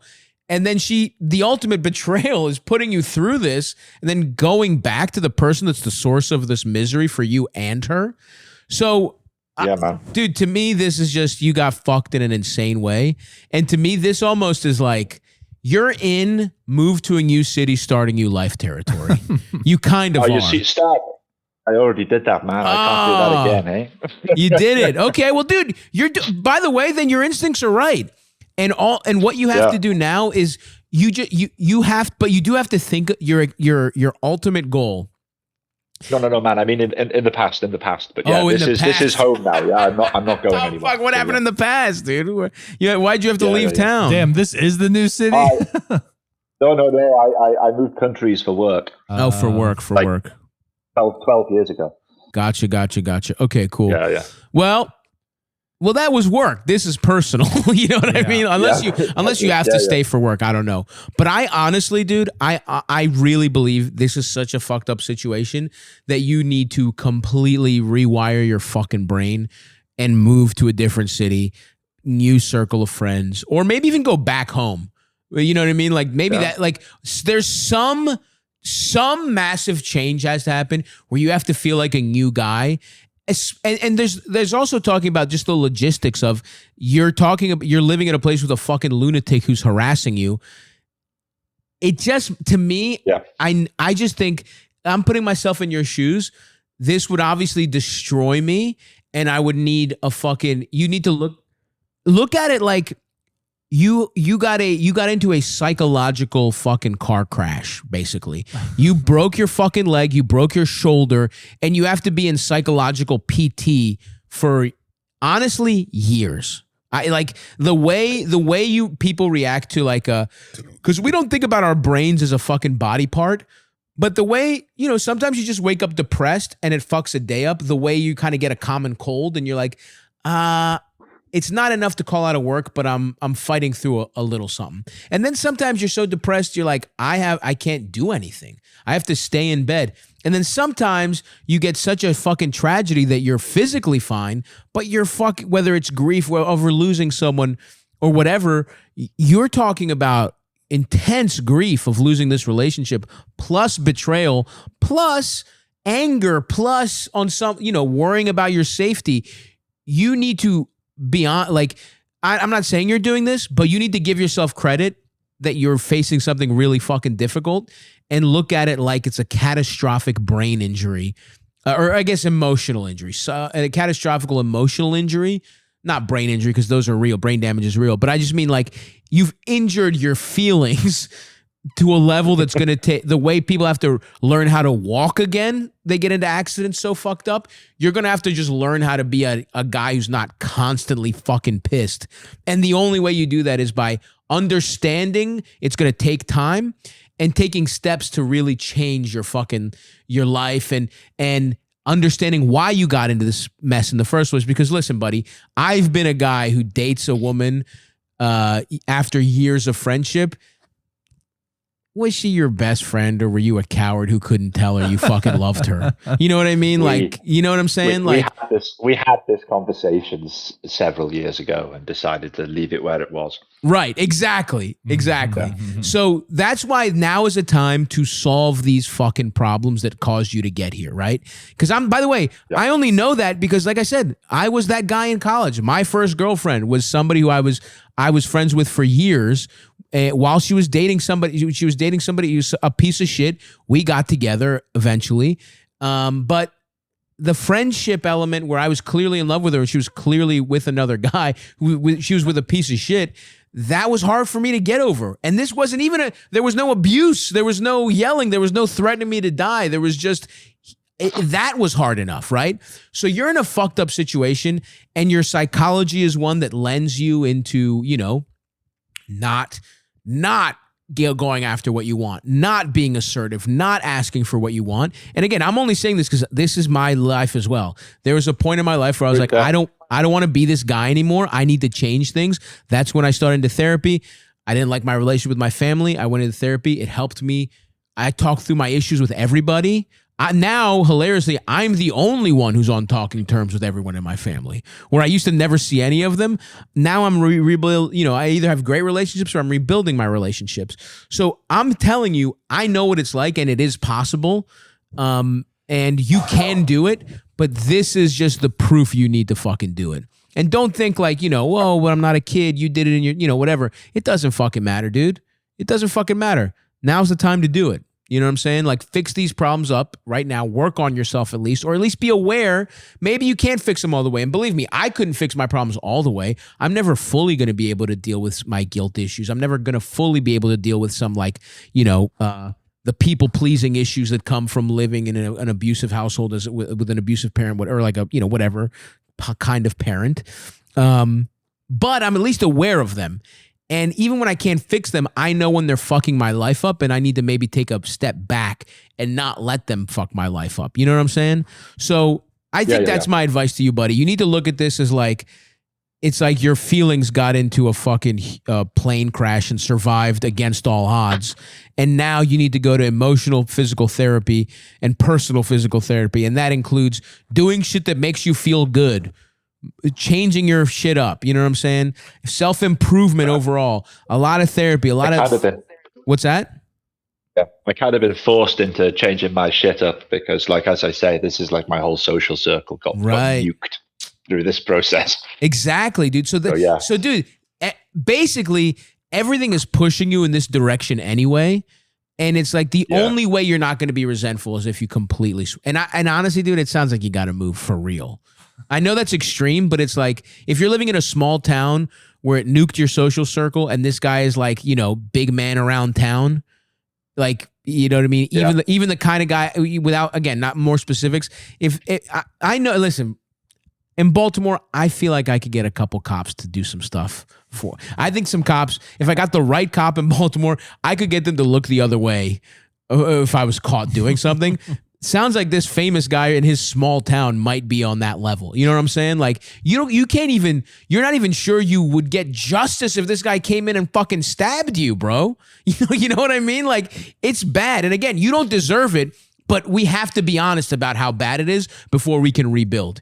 You got nuked completely, bro. You're fucking Hiroshima right now. But let's fucking rebuild, bro. It's looking beautiful over there. Google Hiroshima right now. They got beautiful fucking new buildings and shit. You can have some beautiful ass new shit. You just have to, but you are starting from scratch, and you need to understand that for two reasons. One, so you're not hard on yourself for in a year not having everything figured out, even though you're an adult, because that's where you probably also have the that kicks in, sort of that self-hatred mode. So that's number one, is being better to yourself. And two, understanding it's going to have a lot of work, being realistic about how much it's going to take and how kind of like all-encompassing and extreme the approach has to be. But basically what I'm telling you is take a few years and do shit that makes you feel good. That's really what it comes down to. It sounds like you're, I don't know. If you moved countries from work, I assume you're doing okay financially at least. Yeah, man, it's good. Yeah, if you're doing good financially, now's the time to spend a little bit of that money. Like, that's what. Yeah. Go ahead. That's what I've been doing this year, man. Is I just took myself on like as many little trips by myself as I could, and just did all sorts of stuff that I wouldn't normally do. I like that, but I honestly think you need to do that in concert with a new start. Because I think, look, I know this is extreme, but and if you're living in a bigger city, I don't think I would necessarily tell you to move. But if you're living in a small town where the guy who terrorized you is king shit, I don't think you can fucking stay there, honestly. And I hate to I know that's expensive and a big thing, but I think that I'm just putting myself in your shoes. I think if I stayed in that town, I would fucking kill that guy or I would die. I really think I would either be so depressed, I'd either fight him and he'd kill me, I'd kill him, or I'd kill myself. It would be one of those, or I'd get addicted to drugs again. You know what I'm saying? I don't think there's any way to cope with your situation in a healthy way. And that's also why I'm saying don't feel bad, because this is still, You're you basically called in because this is still bothering you. Yeah. And there's no world where this wouldn't bother anyone if you're still at the place it's happening. Of course it is, dude. You're like a guy being like, I'm still sad about, I'm sad about fucking whatever. Fucking 9/11, and you just keep looking at pictures of 9/11. You know what I'm saying? It's just like you're a guy who it's like oh, I can't get over 9/11. I live next door to the World Trade Center. It's like, yeah, dude, move to fucking Belize. No one's gonna give a fuck over there. Yeah. It is bad. It is bad because like it's every time I step out of my door, because I mean it's not like a small town. It's like 250,000 people, but it's like I feel like I have to look left and right every time I step out of my door. And I do notice when I go out of town for the weekend, when I sleep the first night, like away from where I live, Jesus, I sleep good. Dude. Like, I mean, if that isn't the answer to your whole fucking question, I don't know what is. So keep doing what you're doing right now, but you got to move, brother. Straight up. I really think in your specific circumstances, there's no way around it. And if you couldn't afford it, I would say, okay, let's game plan. Let's think about a way around it. But if you can, I would say just do it, brother. Okay. And fucking update us too, by the way. If you do, give us another call in 6 months or a year if you're settled in somewhere new, and let us know how it's going. We've got a lot of calls I want to keep tabs on this episode.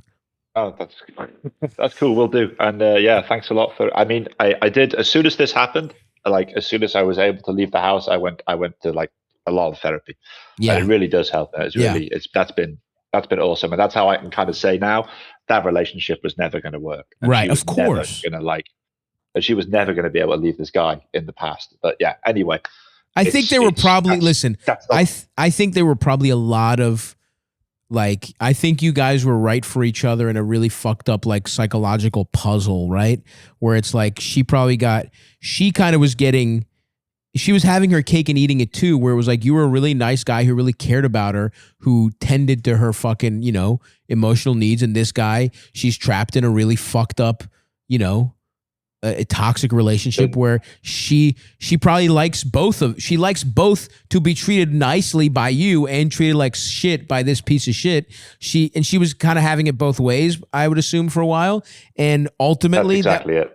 Yeah, dude. And you're just and again, saying this is as a in air quotes, a former nice guy. Now I am a nice guy, but when girls are like, he's such a nice guy, that's a tough one. You know what I'm saying? And it's not bad to be nice, but we all know the type of nice guy I'm talking about. And we've all, I am that guy. And that's okay. Like, it's good. It's better to be that guy than a fucking scumbag who fucking threatens people and is violent both physically and sexually with people, right? Like, of course you're a better person, but the world will fuck your ass if you let it. And let's make sure it doesn't. That's all I'm saying. And again, I'm only saying this from a place of we have the exact same issues, my friend. Yeah, man. It's I think, well, if I may, the way it ended was she found out he had a new girlfriend, and he had this new girl that he'd been like fucking for 6 months or so. And she found out on the Thursday morning. She finished with me on the Thursday evening, and she was back with him by Friday evening. Wow, dude. That's crazy. Yeah, dude, you were so fucked.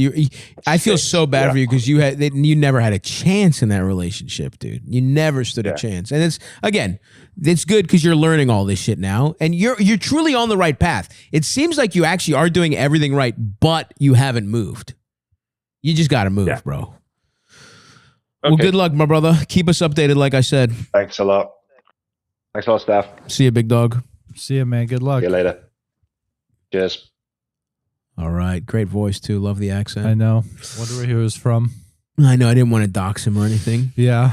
But then when he said he moved, I was like, ooh, let me ask him now. But then I was like, maybe he's going to move back. Yeah. It don't matter. That sucks. That's a fucking crazy situation, dude. Yeah. Because that's a horrible situation. And then you take the part where it's a small town where that guy's the man. I know. It's crazy. The world ain't fair. World's not fair. World sucks dick, dude. All right. What else we got? Let's wrap it up with a little update here. Perfect. So this is an update. Uncle something. Do you want me to say your name or not? We don't have to dox you. Unmute yourself, please. Hey, that's not my real name. That's okay. Short. Uncle Nino. Uncle Nino. Great name. What's up, Uncle Nino? So, first off, I just want to say I'm fortunate enough to come from a long lineage of uncircumcised Polacks. Yeah. Wow. Uncircumcised Polacks. I respect that. Usually, because a lot of these fucking pieces of shit, a lot of Italians, for example, a lot of other Europeans forget where they're from. But the Polacks stay true, uncirced. Respect, dude. Absolutely. Yeah, we call ourselves the Hooded Warriors. So shout out to those guys. We're the four skins. But yeah. Yeah, one of the high-ranking generals, actually. It's his 30th birthday today. So congrats on making it, Elliot. Respect. Happy birthday, Elliot. All right. So, yeah. I haven't told Stavvy what you're calling from, so remind us what your call was and the follow up and the current updates. All right, so this has been a long time coming, and I think it's good that we've given it some time to marinate because we really see the trajectory that this has taken me on. Good. The guy that called in on the Ari Shaffir episode about the bathhouse incident and the $40 that I was owed. Oh, wow. Yes. This is a great Remind us, what was it? Your friend? Yes. You and your friend went to a bathhouse and he wouldn't pay you back because he said it was gay. Yeah. Yes. I remember this. Okay, so I'm glad that I get to clear the air now because there's a wait. One reminder because he called in on the. God forbid you just fucking tell us as the fucking producer. You just on the fly expect our guest to be able to do radio. Well, he laid it out well in his fucking message. You do it, motherfucker. This is your job. Remind me and the audience in one fell swoop. Right. Okay. No, Elders, not you. The friend called on the Liz and Carmen episode. Yes, yes. And he basically stated his case, and he just made himself look. And we lit him up. Yeah, we lit him up because he sounded like a dickhead. This might be the saga of video. Like it's been over enough episodes that we could have. No, we just edited it together. Yeah. Anyway, go ahead, buddy. Yeah, so this is the conclusion to the trilogy here. And I'm going to give you the unbiased retelling of how this went down. Okay, go ahead. I abbreviated it because it was the voicemail. I just left out some key details, but I will first say this is on me. My experiences with bathhouses were very different prior to going to this one. Okay. So I went to a co-ed one in Brooklyn originally. I had like a cold and just like wanted to get cleared up. It was awesome. There's like a big saltwater pool there. Yep. There's like cold plunges, steam rooms. Most importantly, there's like no cocks. Right, because the co-ed ones, it's bathing suits, right? Yeah, exactly. There's cocks in the back if you're into that, but I don't know. It's pretty normal, like out in the middle. So, this different place we went to out in Boston, completely different setup. It was 100% a cruising spot. I mean, listen, massage parlors and fucking and bathhouses are the two most like. It's either like the most relaxing, calming, kind of like almost like it's the most nudity can be wholesome, or it's straight up like sex, trading, sex work, cruising, whatever. So yes, that's it is an all male one. That should tip me off. I mean, dude, we were in the main sauna and this dude like let his towel down and just like spread eagle his legs and he's like staring a hole through. Okay, so there's a little okay. So this is an explicitly like you took your friend to basically a live action gay porno. Yeah. Okay. You couldn't see what was going on beyond the steam, but whatever.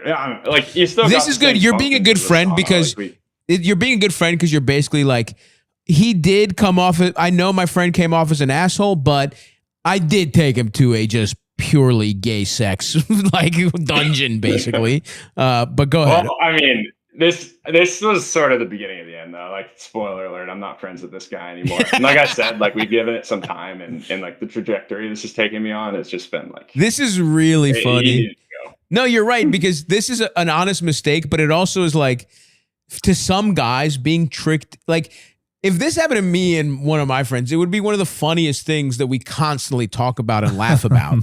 And I would make fun of him for it forever. I'd be like, you know who loves gay steam rooms is Eldis.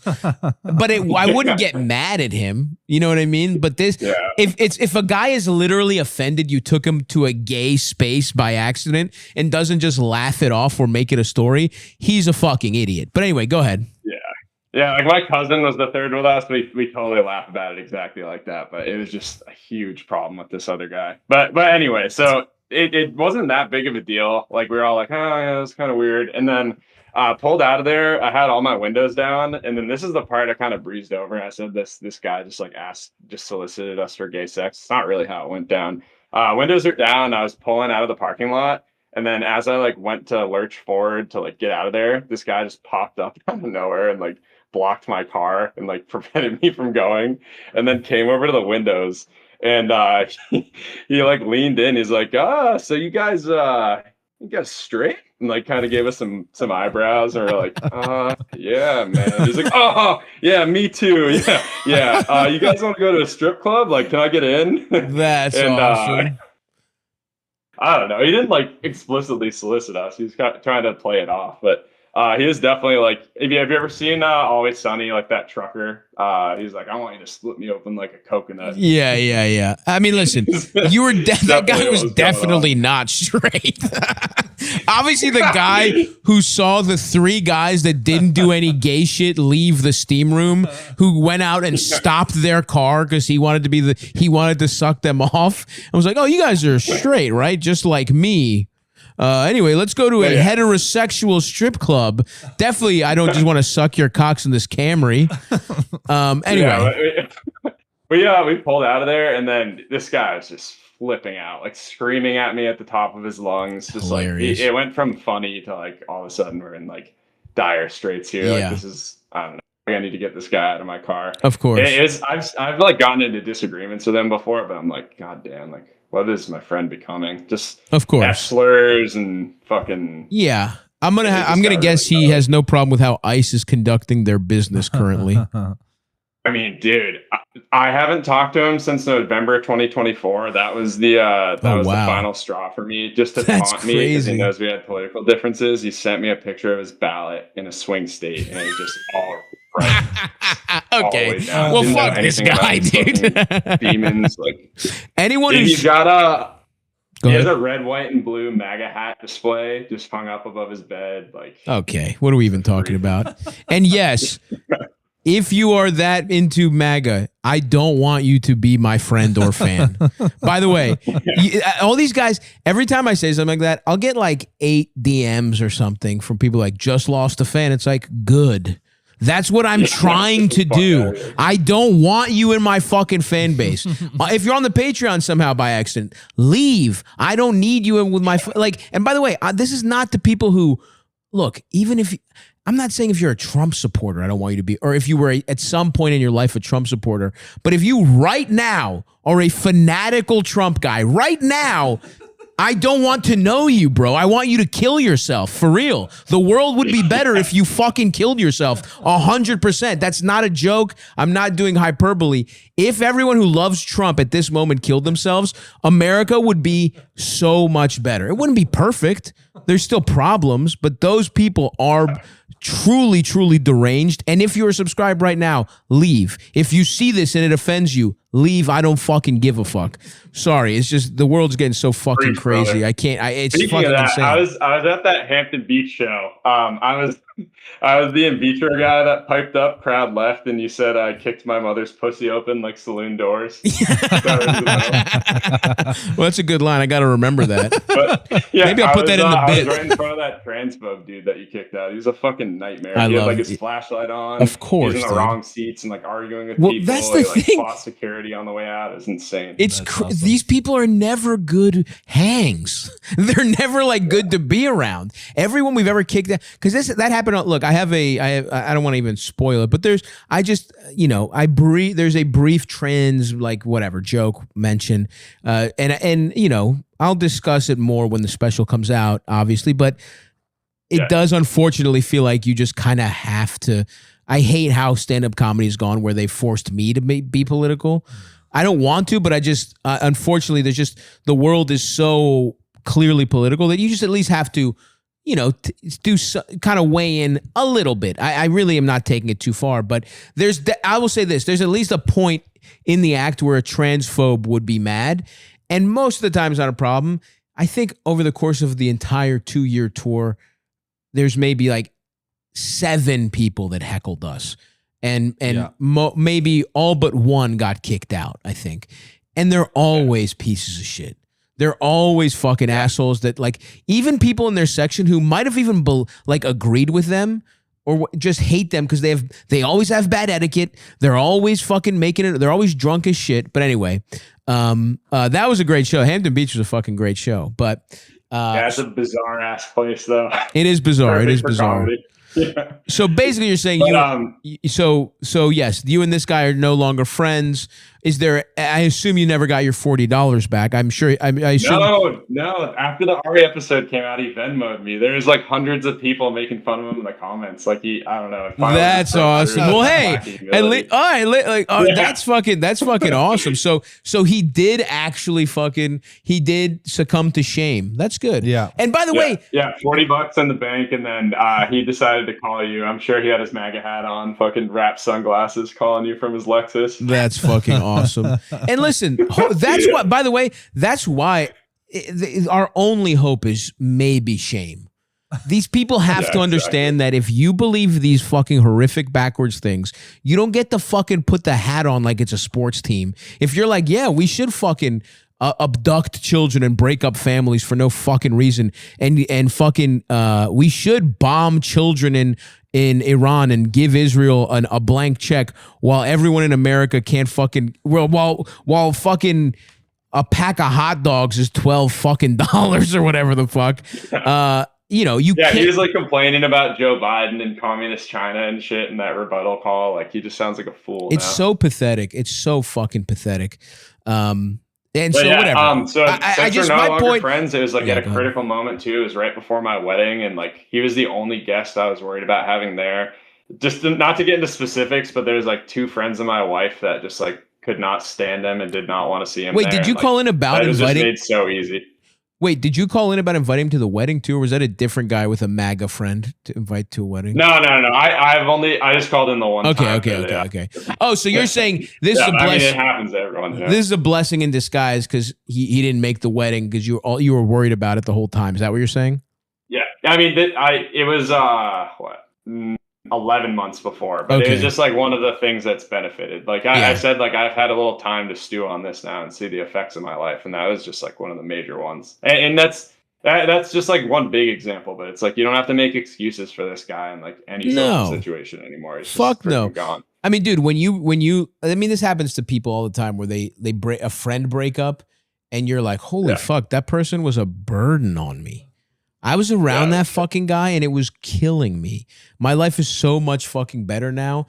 And sometimes like over a decade of friendship, and then I just sort of ghosted him. I didn't really do a manly thing, like do a proper breakup. But our last text conversation, I still have it on my phone. He's just like hitting me with a bunch of F slurs, like over and over again, just like calling me names. Like, hey, if you thought we could repair a friendship, like how the fuck do you make that our last conversation? Like, what's wrong with you? Yeah, that was just the last nail in the But by the way, again, I'll reiterate the fact that anyone who is so homophobic that just accidentally taking him into a place gay guys were being gay. Now, look, I get even your knee-jerk reaction because, look, not everybody is as enlightened. And by the way, I'm going to say I wouldn't be thrilled if I went to one of these places. I'm not trying to be a fucking, a lefty fucking woke tard right now and be like, I'd be fine if I thought I was going to go to a steam room and I actually saw guys getting their asses fucked. No, it would piss me off.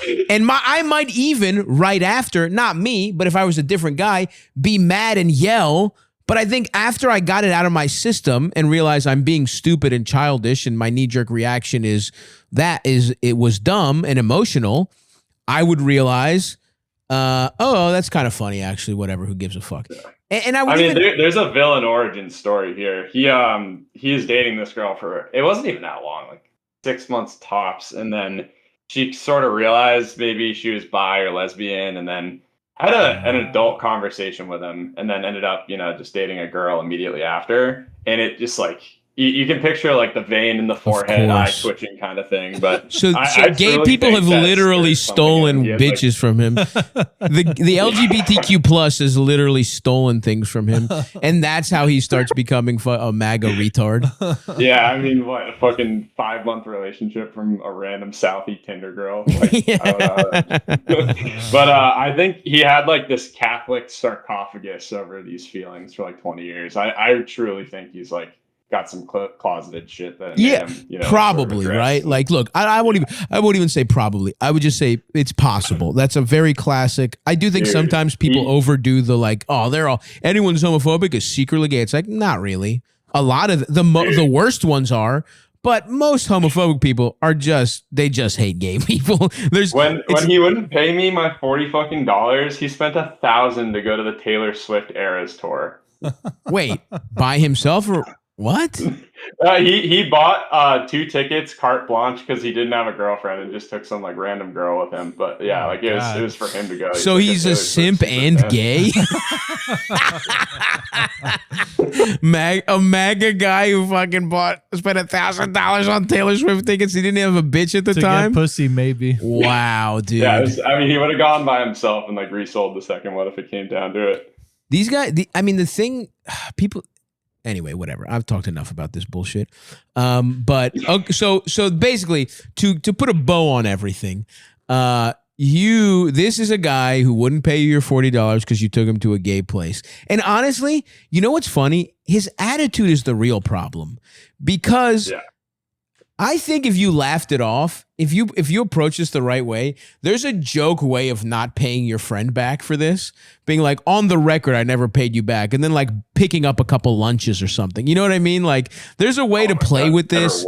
And there's just a way to kind of, if your attitude about this is good, it just becomes a funny story. And it's really not even about the money. I think it's really about his attitude plus the money.